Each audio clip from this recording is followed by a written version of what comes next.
Hey everyone, so today we're going to do some cutting with a blunt sword.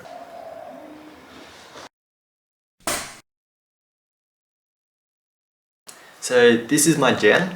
This is actually my first sword that I ever got, and it is blunt. And I don't mean it needs a sharpener or anything like that, I mean it's completely blunt.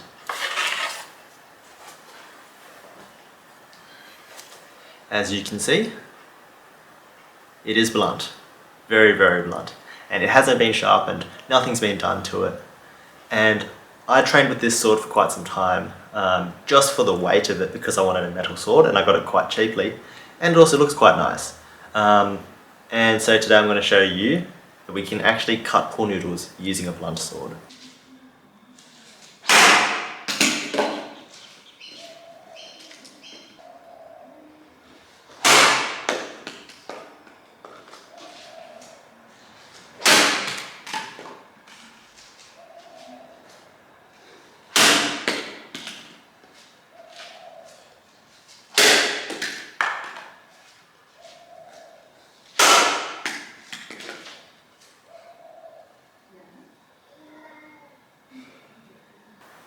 So I hope you liked that. As you can see, you don't actually need a very sharp sword to cut pool noodles. What you do need is fantastic edge alignment, good speed going through, and good form.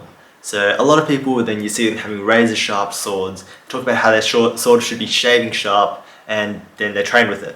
And honestly speaking, I don't think that's a good training exercise, because then the cut becomes really easy. You don't have to have good form, you don't have to have good speed and power. With a razor sharp sword, then a pool noodle would just pop apart, that's it. Whereas with this one, it was really hard to cut because I had to make sure that my edge alignment was right, I had to make sure that my form was right, and I had to make sure I had enough speed and power going through each cut. The other thing is that the sword geometry is going to make a big difference. So this is a Jian, which is quite thin in terms of its blade, and it's also quite slim.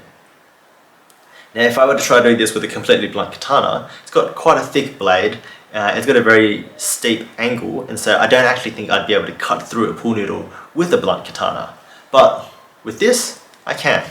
So some sharpness is required depending on the type of sword, but overall in general then, I don't think a sword needs to be razor sharp for training purposes, because it's not great training. You may as well train in a better way, making it a little bit more difficult for yourself. So that's it for today's video. I hope you liked the cutting, and try cutting with a not so sharp sword next time. With that, I'll see you next time.